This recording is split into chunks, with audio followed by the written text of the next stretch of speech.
ஓம் சாயிரா சாயிரா ஓம் சாயிரா சாயிரா ஓம் சாயிரா சாயிரா அன்பே சாயிரா பேரன்பே சாயிரா அகிலம் தளிக்க ஆத்மா விழிக்க அனுதினம் சாயிரா எங்கள் அன்பே சாயிரா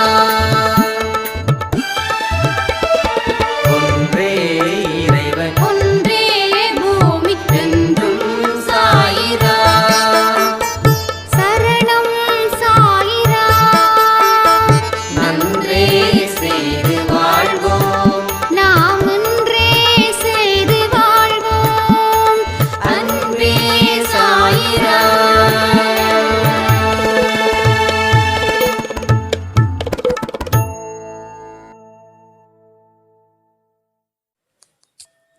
என் அன்பு குழந்தையே, என்னுடைய லீலைகள் எழுதப்படுமானால் அறியாமை அகலும். அவைகள் கவனத்துடனும் பக்தியுடனும் கேட்கப்படுமானால் இவ்வுலக வாழ்க்கையின் உணர்வு தணிந்து பக்தி, அன்பு ஆகியவற்றின் வலிமையான அலைகள் மேலோங்கும். என்னுடைய லீலைகள் ஆழத்தில் ஒருவன் முழுகுவானானால் அவன் ஞானம் என்னும் விலைமதிப்பில்லாத முத்துக்களை எடுப்பான். என் கண்கள் எப்பொழுதும் உன்னை தேடும். நான் நீயின்றி முழுமை இல்லை. போனது போகட்டும், அதை பற்றி கவலைப்படாதே. அதைவிட உயர்ந்த ஒன்று உனக்காக காத்துக் கொண்டிருக்கிறது. அதை பெறுவதற்கு நீ தயாராக இரு. என் செல்ல பிள்ளையே, நீ உச்சத்தை தொடும் தூரம் வெகு தூரத்தில் இல்லை. சந்தோஷமாக இரு. விரைவில் உன் வாழ்வில் அற்புதம் நடக்கும். எது உன்னை விரும்பி உன்னை தேடி வருகிறதோ அதுவே உனக்கானது. உன்னை வேண்டாம் என்று விலகி சென்ற எதுவாக இருந்தாலும் அதை முழுவதுமாக விட்டுவிடு. என் செல்லவே, உன் பிரச்சனைகளை நான் பார்த்து கொண்டுதான் இருக்கிறேன். கலங்காமல் இரு. உன் கண்களில் வரும் நீரின் மதிப்பை யாரும் அறியவில்லை. உன் சாய் மட்டுமே உணர்வேன். உன் வாழ்வின் வெளிச்சம் தரவே நான் வந்துள்ளேன். விரைவில் உன் துன்பங்கள் அனைத்தும் முடிவரும். எத்தனையோ துன்பங்கள் கடந்து வந்த உனக்கு இது ஒன்றும் புதிதில்லை. இதையும் நீ கடந்து செல்வாய். இதற்கும் உன் சாயப்பாவின் துணை உண்டு. நீ எத்தனை முறை விழுந்தாலும் தோற்றதாக அர்த்தம் இல்லை. என்னை விடாமல் பூஜித்துக் கொண்டிருக்கிறாய். என் ஆசீர்வாதம் உனக்கு எப்போதும் உண்டு. நீ நினைவில் நிறுத்திக்கொள். கவலைகளை எல்லாம் தூர வைத்துவிட்டு எந்த சலனமும் இல்லாமல் எனது பாதங்களை சரணடைந்து விடு. என் செல்ல குழந்தைகளே, நான் எப்பொழுதும் உங்களுடன் தான், உங்கள் குடும்பத்துடன் தான் இருக்கிறேன். ஏனென்றால் நானும் உங்கள் குடும்பத்தில் ஒருவன் அல்லவா? உன் வேண்டுதல் யாவும் நிறைவேற்றப்படும். நிறைவேற்றும் வரை கொஞ்சம் பொறுமையாகவும் நம்பிக்கையுடனும் இருங்கள். ஓம் சாய்ராம் என்று நம்பிக்கையோடு காத்திரு. என் அருள் எப்பொழுதும் உனக்கு இருக்கிறது. இருண்ட மேகங்கள் சூழ்ந்திருப்பதால் உன்னால் என்னை காண முடியவில்லை. மேகம் மறைத்ததும் நான் ஒருவர் பார்க்கலாம். கலங்காதே என் பிள்ளையே, நான் உன்னை காக்கிறேன். உன்னை சுற்றியுள்ளவர்களில் யார் நல்லவர் கெட்டவர் என்ற சந்தேக கண் கொண்டு பார்க்காதே. நீ உன் கடமையை செய்.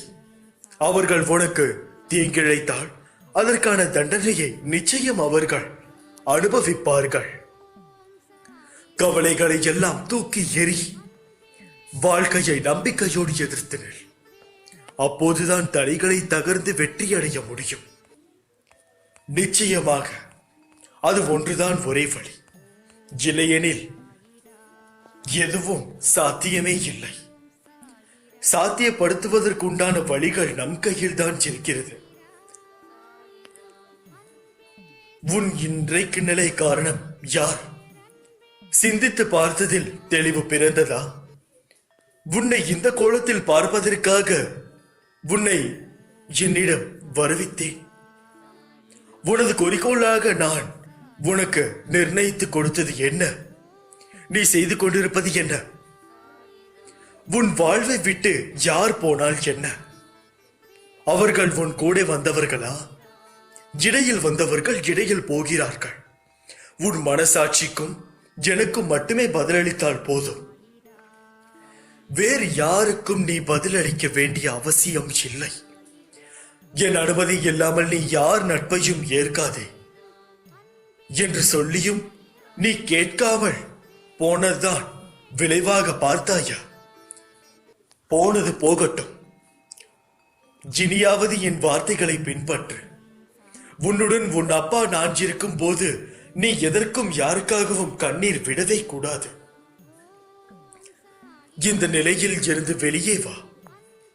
உன்னை எவ்வளவு மோசமான நிலையில் இருந்து சிறிது சிறிதாக வெளிக்கொணர்ந்தே. அதற்கு நான் பட்ட கஷ்டங்கள் எத்தனை எத்தனை. நீ மனதால் கூட யாருக்கும் தீங்கிழைக்க மாட்டாய் என்று எனக்கு தெரியும். ஏனென்றால் உன்னை வழிநடத்தி செல்பவன் நான். உன்னால் யாருக்கும் துரோகம் இழைக்கவும் முடியாது.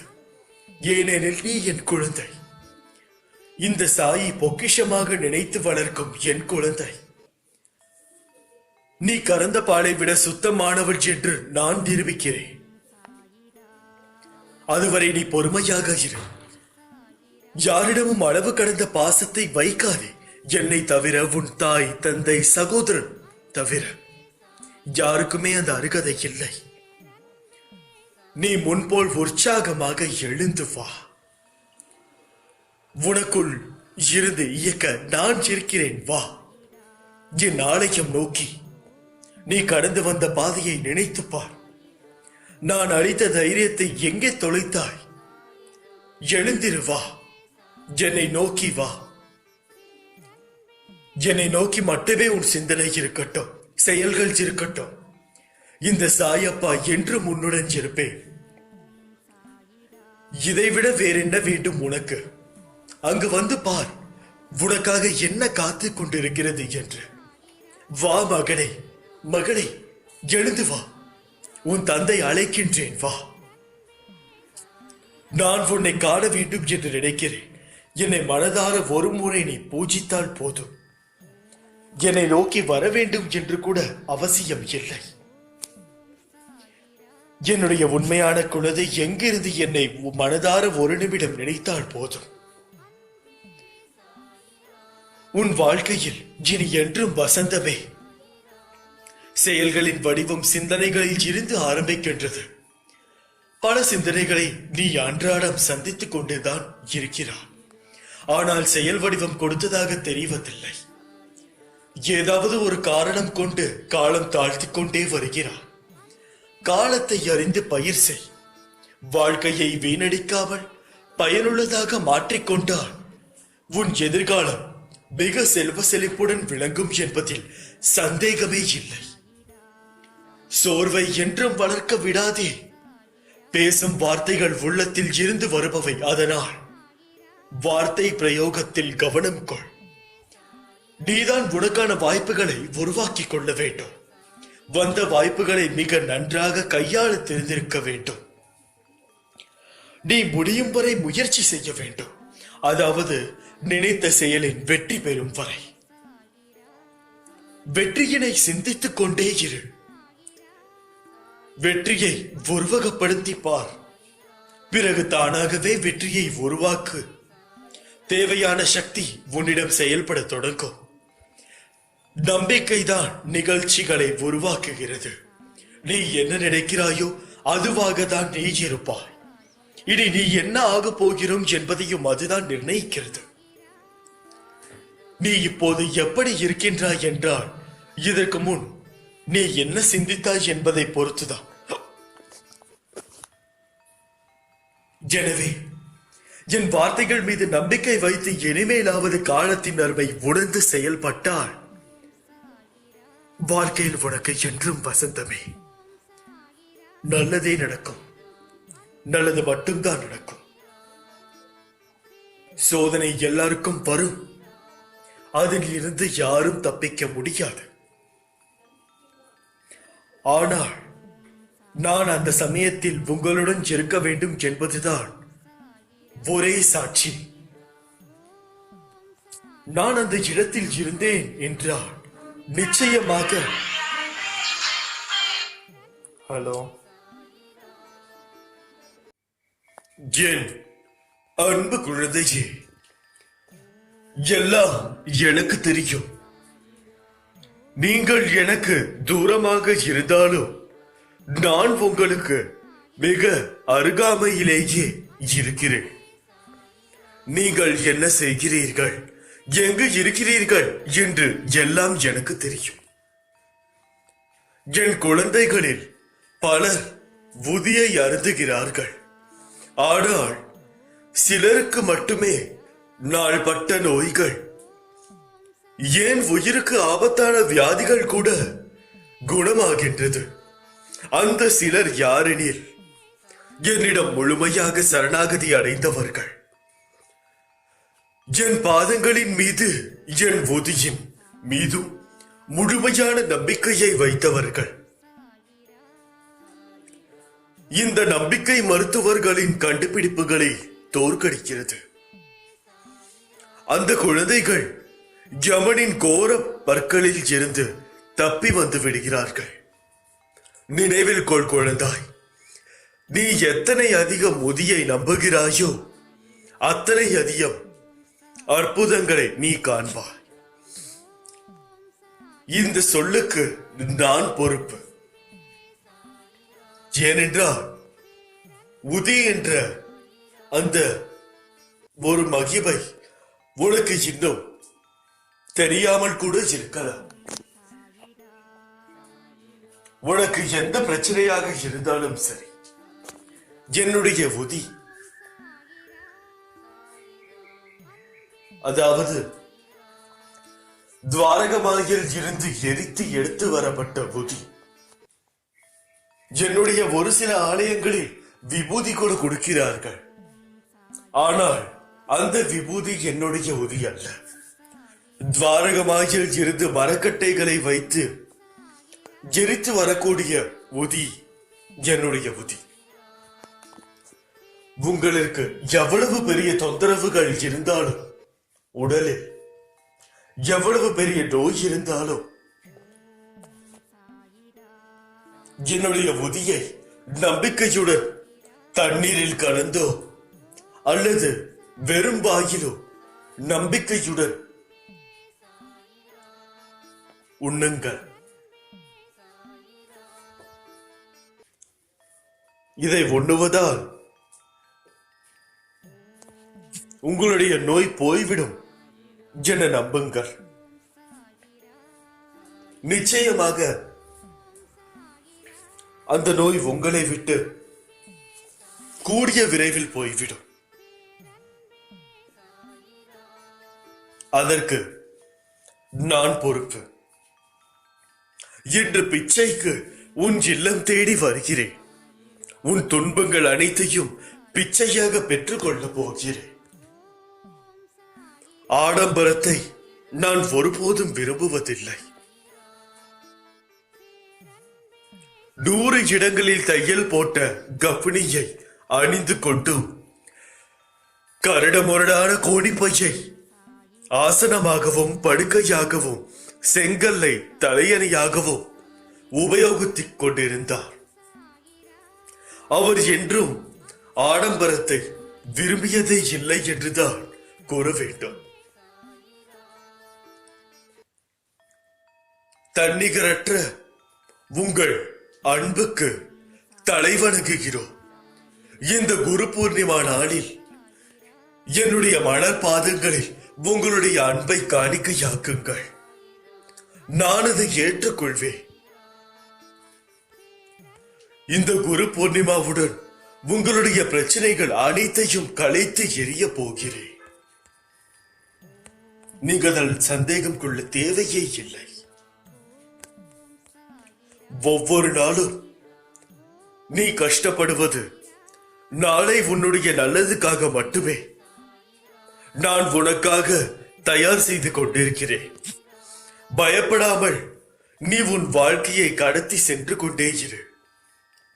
யாருக்காகவும் எந்த ஒரு விதத்திலும் நீ பயப்பட தேவையே இல்லை.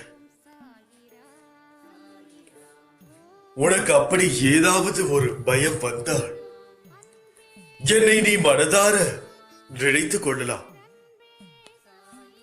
நான் உன்னிடம் வந்திருக்கிறேன். என்னை நீ பிடித்துக்கொள். நீ கவலைப்படும் போது அதை நிவர்த்தி செய்வது எனது கடமை. நான் உனக்காக புன்னகைத்துக் கொண்டு உன் வீட்டு வாசலில் காத்திருக்கிறேன். இன்று குரு பூர்ணிமா. பாபாவுக்கு விசேஷமாக குரு பூஜை செய்வது தாதா கேஸ்கர் என்ற பக்தரால் ஆரம்பிக்கப்பட்டது. சுமார் 1910 ஆண்டில் பாபா ஒரு தினம் தாதா கேஸ்கரை வரவழைத்து, இன்று குரு பௌர்ணமி என்று தெரியாதா? பூஜா திரவியங்களை கொண்டு குரு பூஜை செய்யுங்கள் என்று கூறினார்.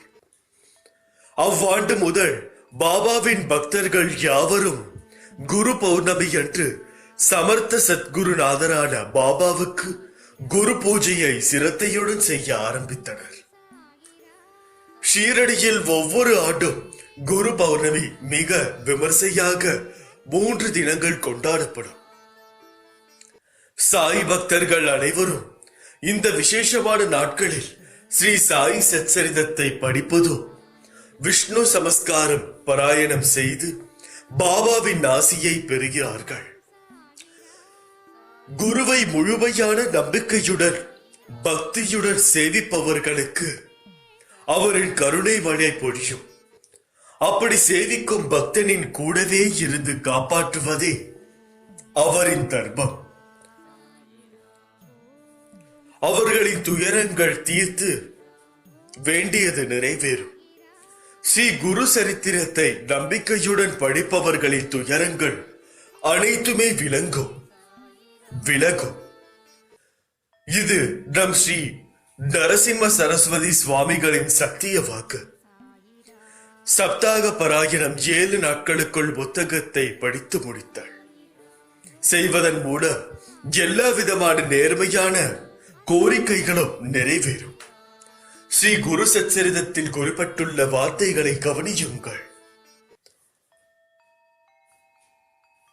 பக்த வத்சலனான சத்குரு தன் கிருபையை எல்லா உயிர்களிடமும் எப்பொழுதும் பொழிவார்.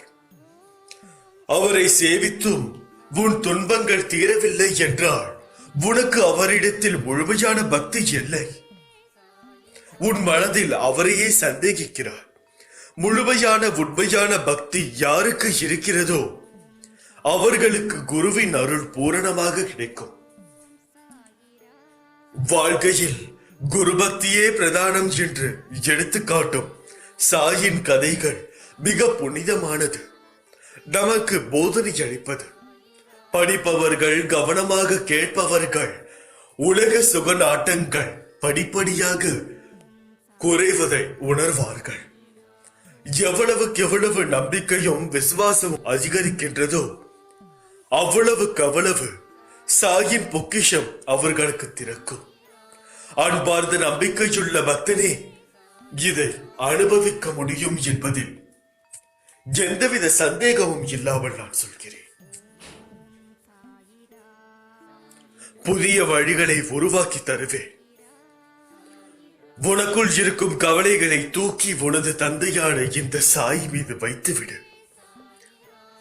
இருப்பதை வைத்து திருப்தியாக வாழ்வதற்கு பார். பிறரது ஆலோசனை உனக்கு பலன் தராது. என் மீது நம்பிக்கை வைத்து வழிநடத்துமாறு வேண்டி முழு மனதோடு என்னை சரணடைந்து விடு. உன்னுடைய பொறுப்பை நான் சுமப்பேன். உன் குடும்பத்தையோ நான் தாங்குவேன். உன் கண்ணீரை என் விரல்கள் துடைப்பதை அப்போது நீ உணர்ந்து கொள்வாய். புதிய வழிகளை உருவாக்கி தருவேன். நீயாக எந்த சிக்கலிலும் மாட்டிக்கொள்ளாதே. அனைத்து வியாதிகளையும் குணப்படுத்தும் என்னுடைய கதைகளும் உபதேசங்களும் எந்த விதமான வியாதியாக இருந்தாலும் என்னுடைய கதைகளை பக்தியுடன் கேட்போருக்கு நான் பணிவுடை செய்வேன். செய்வது மட்டுமல்ல, அவர்களின் ஆசைகளையும் பூர்த்தி செய்வேன். என்னுடைய கதைகள் வெறுமன கேட்கப்பட்டால் கூட அவர்களது அனைத்து வியாதிகளும் குணப்படுத்தப்படும்.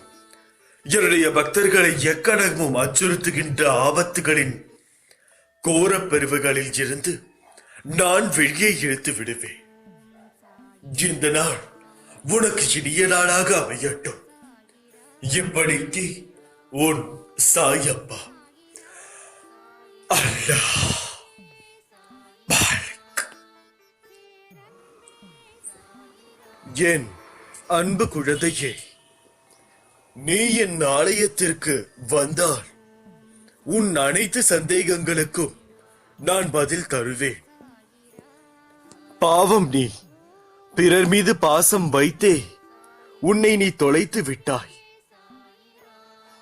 இன்று உனக்கு பரிவு காட்டுவார் யாரும் இல்லை, ஆதரவு சொல்ல ஒரு ஆள் இல்லை. நீ நினைத்ததை நடத்தி கொடுக்க போகும் நாள் வந்துவிட்டது. வாழ்க்கை பாதையில் தனது இருப்பை நிலையை நிறுத்திக் கொள்ள வேகமாக ஓடிக்கொண்டிருக்கும் மனித சக்திகளின் தன்மை மகத்துவமாகாமல் தவிப்பது ஏன் தெரியுமா? நாம் என்பதை, எதை யாருக்காக செய்கின்றோம் என்ற விழிப்புணர்வின்மையே மனித மனம் அனைத்தும் வேகமாக நடக்க வேண்டும் என்று ஏங்குகிறது.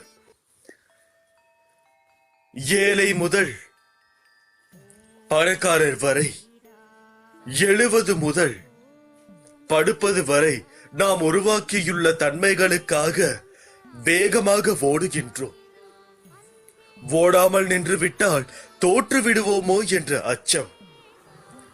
இந்த அச்சத்தின் உச்சம் நம்மை சுற்றி பல இன்னல்களை உருவாக்கி அதற்குள் உன்னை சிக்க வைத்து வேடிக்கை காட்டுகின்றது. இந்த வேடிக்கைதான் பல வாடிக்கையாளர்களை உருவாக்கி உயிர்ப்புடன் மக்கள் உழவுவது போல் மாயத்தை ஏற்படுத்தியுள்ளது என்பதை உணர்ந்திடதான் முடியுமா? எவ்வாறு இக வாழ்க்கையில் வேகமாக ஓடுகின்றனரோ அதே தன்மையை ஜெகத்தை அடைவதற்கு கையாண்டால் உச்சிக்குழி தரிசனம் கிட்டிடுமோ? அது எட்டாத தொலைவில் தானே செல்லும்.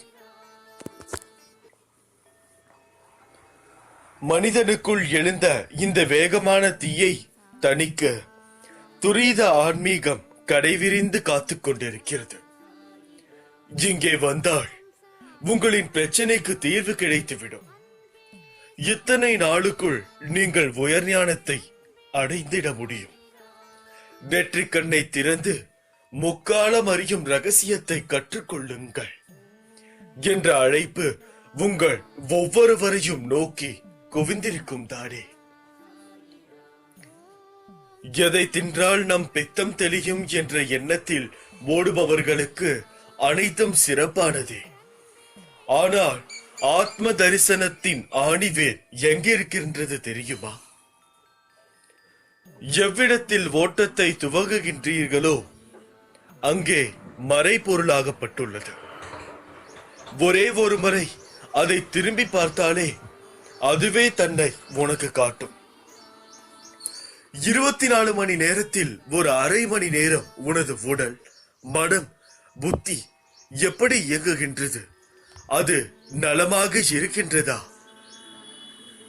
இந்த கணம் நாம் உயிர்ப்புடன் குடும்ப சூழலை அணைத்திருக்கின்றோமா என்பதை உணர்வது அவசியமானது. அவசியமானதை வசியமாக்கும் தந்திரம் இந்த மனித எந்திரத்திற்கு மட்டுமே உண்டு. எனக்கு நேரம் இல்லை, இத்தனையையும் படிப்பதற்கும் பொறுமையும் இல்லை என்று நழுவி செல்லும் மனநிலை எழுந்தால் நாம் நமது ஆத்ம சக்தியின் அழைப்பை தவிர விட்டோர்கள் என்று அர்த்தம். படிக்கும் போது நீங்கள் படிப்பதில்லை, ஐம்புலன்களையும் ஒடுக்கி உங்கள் ஆத்மா படிக்கிறது. நமது உடலை வளர்த்த உணவிடுவது போல் ஆத்மாவை எழுப்ப இறையின் வார்த்தைகள் படிப்பதும் உள்வாங்குவதும் அடிப்படையான தன்மை. இறையின் ஆதரவு அதிர்வு கனலமாக வெளிவர இடைவெளியை உருவாக்கும். அதற்குண்டான அஸ்திரமும் இதுவே. உன்னை நான் தேர்ந்தெடுத்து நான் வசிக்கும் இடத்திற்கு வரவழைத்தேன். எப்படிப்பட்ட சூழ்நிலையிலும் நீ கலங்க தேவையில்லை. வாழ்க்கையில் வழிகளும் உண்டு, வழிகளும் உண்டு. உனது வழிதனை போக்கி வழிதனை காட்டுவேன். தைரியமாக செல், பதற்றப்பட தேவையில்லை. நான் உன்னோடு இருக்கையில் நம்பிக்கையோடு நீ உன் கடமையை செய்தால் மட்டும் போதும். எவன் ஒருவன் இறைவன் தன்னை காண்கிறான் என்பதை உணர்கிறானோ அவன் என்றுமே வழி தவறியதில்லை. ஏனென்றால் இறைபயம் உள்ள ஒருவனும் தவறான வழியில் சென்றதில்லை. எனக்கு சேவை செய்யும் என்னுடைய புகழை பாடியும் முழு மனதுடன் என்னை சரணாகதி அடைபவன் என்னுடனே ஐக்கியமாகி விடுகிறான். நான் எனது என்னும் அகங்காரத்தை என்னுடைய பாதங்களில் சமர்ப்பித்தே எனக்கு செய்யும் முற்றும் முழுமையான சேவையாகும் என்பதை புரிந்து கொள்ளுங்கள். நிச்சயமாக உங்களுக்கு நல்லது மட்டுமே நடக்க விடுவேன். ஏதாவது ஒரு ரூபத்தில் உனக்கு நான் துணை இருப்பேன். துணிந்து நில், உனக்கு துணையாக நான் வருகிறேன். நான் உன்னிடம் வந்திருக்கிறேன். என்னை நீ பிடித்துக்கொள். நீ கவலைப்படும் போது அதை நிவர்த்தி செய்வது எனது கடமை. நான் உனக்காக புன்னகைத்துக் கொண்டு உன் வீட்டு வாசலில் காத்திருக்கிறேன். இன்று உன்னை யார் உதாசீனப்படுத்தினாலும் அதற்காக உடைந்து வீழ்ந்து போகாதே. நாளை அவர்களுக்கே நீ உதவும் வகையில் வெகுண்டு எழுந்து வாழ வைப்பேன். இன்று உன்னை பார்த்து அவமானப்படுத்தியவர்கள் படுத்த போவார்கள். உன்னை உதாசீனப்படுத்துபவர்களை கண்டு அவர்களை பார்த்து சின்னதாய் ஒரு சிரிப்பை மட்டும் சிரித்துக் கொண்டு உன்னுடைய வேலையை செய். தேவையில்லாமல் வாக்குவாதம் இடுவதால் நம்பிக்கை இழப்பது உனக்கு மட்டுமே, அவர்களுக்கு இல்லை. நிச்சயமாக அவர்களை அப்படியே சிரித்துவிட்டு போனால் மட்டும் போதும். மற்றவை எல்லாம் நான் பார்த்துக் கொள்கிறேன். இந்த உலகம் என்பது உருண்டை. அதற்காக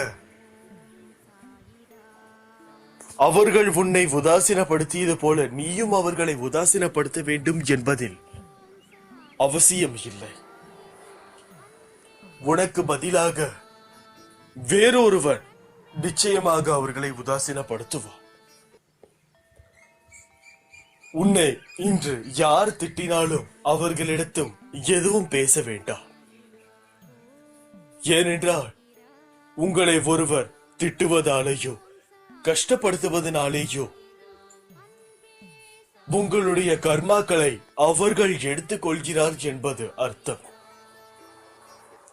ஆகவே உங்களிடம் கெட்ட கர்மாவை எடுத்து அவர்களிடத்திருக்கின்ற கொஞ்ச நெஞ்ச நல்ல கர்மாவையும் உங்களிடம் கொடுக்கிறார்கள் என்பதை புரிந்து கொள்ளுங்கள். ஆகையால் எவரிடத்தும் சண்டையிடவும் வேண்டாம், வாக்குவாதம் செய்யவும் வேண்டாம். ஏனென்றால் உங்களுக்கு நிறைய வேலை இருக்கிறது. வாக்குவாதம் செய்வதால் வார்த்தைகளும் வீண், நேரமும் வீண், உங்களுடைய புத்தியும் வீணாகிறது. எதை நினைத்தும் கவலை கொள்ளாமல் நீங்கள் உங்களுடைய வேலை எதுவோ அதை மட்டும் செய்யுங்கள். உங்களுடைய வேலையை இன்று நீங்கள் தவறவிட்டீர்கள் என்றால் அது மிகவும் கஷ்டம். நாளை செய்யும் பொழுது அது இரண்டாக தெரியும். இன்றைக்கு இருக்கும் வேலையை இன்றே செய்து முடித்து விடுங்கள். அவரவர்கள் அவர்களுடைய வேலையை அன்றன்று செய்து முடித்து விட்டார்களே என்றால் யாருக்கும் பிரச்சனை இல்லை. இன்று முழுவதும் புரிந்து நடங்கள். என் பரிபூரண அன்பும் ஆசீர்வாதமும் அன்பும் பெற்ற என் செல்ல பிள்ளை நீ. இப்படிக்கு உன் சாயப்பா. அல்லாஹ். என் அன்பு குழந்தையே, முடியாது என்று முடங்கி விடாதே, கிடைக்காது என்று முடிவு செய்யாதே. உன்னை நம்பு, உன்னால் முடியும். உனக்கு நான் இருக்கிறேன். பகைவர்கள் உனக்கு வெளியில் இல்லை. பலவீனமான எண்ணங்களே உன் உண்மையான எதிரி. மனதை ஒருநிலைப்படுத்த கற்றுக்கொண்டால் எதில் ஈடுபட்டாலும் நீ சாதனை படைக்கலாம். வாழ்வில் உயர்ந்த நிலையை அடையும் நேரம் வந்துவிட்டது. இனி உன் வாழ்க்கையில் அனைத்தும் சுபமே. எதை விதைக்கிறாயோ அது முளைக்கும். எதை மற்றவர்களுக்கு செய்கிறாயோ அதுவே உனக்கு திரும்ப வரும். வரும் காலம் எல்லாம் மகிழ்ச்சி என்னும் சத்தம் உன் மனதில் ஒலித்துக் கொண்டே இருக்கும். உன் உணர்வுகள் சில்லிட்டு ஆனந்த கண்ணீர் பெருகும். இனி உன் வாழ்வில் இதே ஆனந்த உணர்வுடன் இருப்பாய். என்னை தவிர வேறு யாராலும் உன்னை பாதுகாக்கவே முடியாது என்றுதான் நான் கூறுவேன். ஏனென்றால் என் குழந்தைக்கு நான் பாதுகாப்பாமல் வேறு யார் பாதுகாப்பார்கள்? சோதனை அதிகமாக இருந்தால் சுகம் பெரிய அளவில் வரப்போகிறது என்று நான் கூறினேன். ஆனால் அதில் சிலர் சோதனை வருவதனால் எப்படி சந்தோஷம் பெருகும் என்று யோசித்திருப்பீர்கள். எப்படி என்று நான் கூறுகிறேன். என்னவென்றால், நீங்கள் போகக்கூடிய பாதைகளில் மிக மோசமான மனிதர்களும் மிருகங்களும் வரும். அவர்களிடம் இருந்து நீங்கள் எப்படி தப்பிக்கிறீர்கள் என்பதில்தான் முழு சுவாரஸ்யமே உள்ளது. நீங்கள் அதை அவற்றிடம் இருந்து தப்பிக்கும் பொழுது நீங்கள் பல பாடத்தை கற்றுக்கொள்கிறீர்கள் என்பதை நம்புங்கள். நீங்கள் ஒரு செயல் செய்கிறீர்கள் என்றால் அந்த செயலை முழு மனதோடு செய்யும் பொழுது அது தானாகவே உங்கள் மனதில் பதிகின்றது. நெருப்பை தொட்டால் சுடும் என்பது உணர்வு தக்க செயல். அப்படி இருக்கும் பொழுது நீங்கள் நெருப்பை தெரிந்து தொட்டீர்களோ தெரியாமல் தொட்டீர்களோ, தொட்டதற்கு பின் சுடும் அந்த சூடு உங்கள் விரலால் தாங்க முடியவில்லை அல்லவா? அப்பொழுது அந்த உணர்வு உங்கள் மனதில் ஆழமாக பதிகின்றது. பதியும் பொழுது எப்பொழுதெல்லாம் நீங்கள் அந்த நெருப்பிடம் செல்கிறீர்களோ அங்கே நெருப்பு இருக்கிறது. அதை தொட்டால் விரல் சூடாகும் என்று உங்கள் மனதில் தானாகவே தெரிய வரும். நீங்கள் மீண்டும் அதை தொட செல்லவே மாட்டீர்கள். அதுபோலதான் உங்களுடைய பிரச்சனைகளும். ஆகையால் ஒவ்வொரு பிரச்சனைக்குண்டான வழிகளும் நீங்கள் தான் உருவாக்க வேண்டும். அதை செயல்படுத்துவது உங்கள் மனதில் இருந்து நான் செயல்படுத்துவேன். நான் என்னதான் கூறினாலும் நீங்கள் இதில் செயல்பட வேண்டியது மிகவும் அவசியமான ஒன்று. என்னவென்றால், பொறுமையுடன் ஒரு விஷயத்தை நீங்கள் கையாள வேண்டும். உங்களுடைய பொறுமையை சோதித்து பார்க்க ஏன் நானே கூட பலவித விஷயங்களை செய்வேன். அவற்றில் இருந்து நீங்கள் எவ்வாறு கடந்து வருகிறீர்கள் என்பதில்தான் உங்களுடைய சாமர்த்தியம் இருக்கிறது.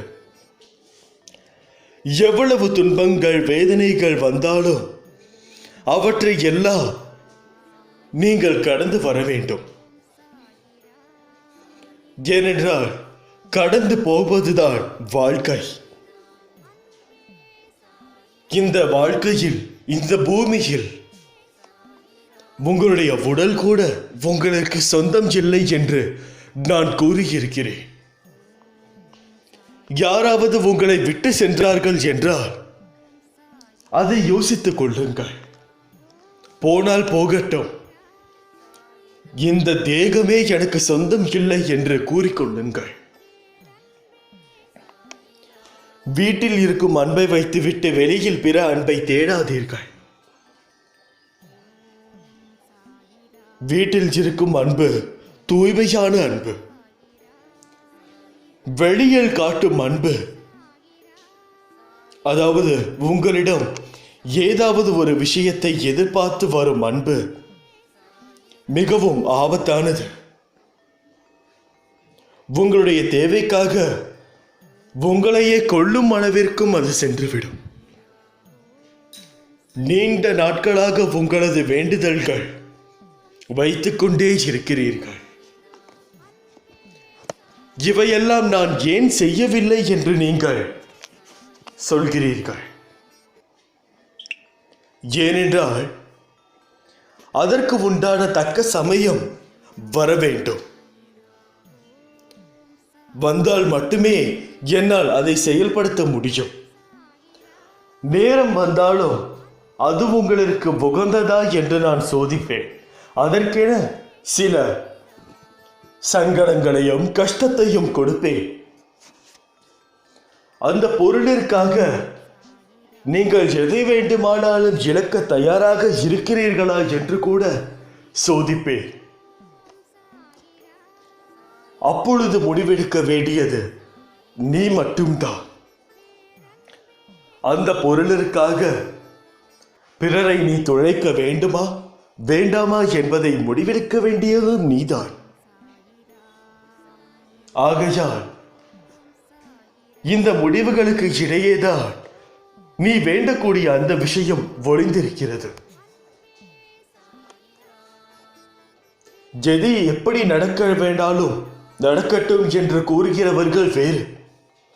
ஏனென்றால் நான் எதை அவர்களுக்கு நடத்திதானோ அவர்கள் அதை முழுமையாக ஏற்றுக்கொள்வார்கள். ஆனால் நீயோ அப்படி இல்லை. அடம் பிடிக்கும் குழந்தை. அடம் பிடிக்கும் குழந்தைக்கு தான் என்ன வேண்டும் என்று கேட்டாலும் அதை கொடுத்துவிட்டு அதால் வரும் கஷ்டத்தை பார்த்து எனக்கு இந்த பொருளே வேண்டாம் என்று கூறினால்தான் உங்களுக்கு புத்தி வரும் என்றால் நான் அதை தர தயாராக இருக்கிறேன். ஆனால் கஷ்டப்படுவது நீ மட்டும்தான் என்பதை புரிந்து கொள்ள வேண்டும்.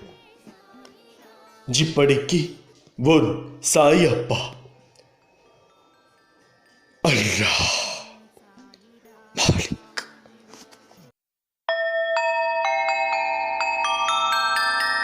ஓம் சாயிரா சாயிரா ஓம் சாயிரா சாயிரா ஓம் சாயிரா சாயிரா அன்பே சாயிரா பேரன்பே சாயிரா அகிலம் தளிக்க ஆத்மா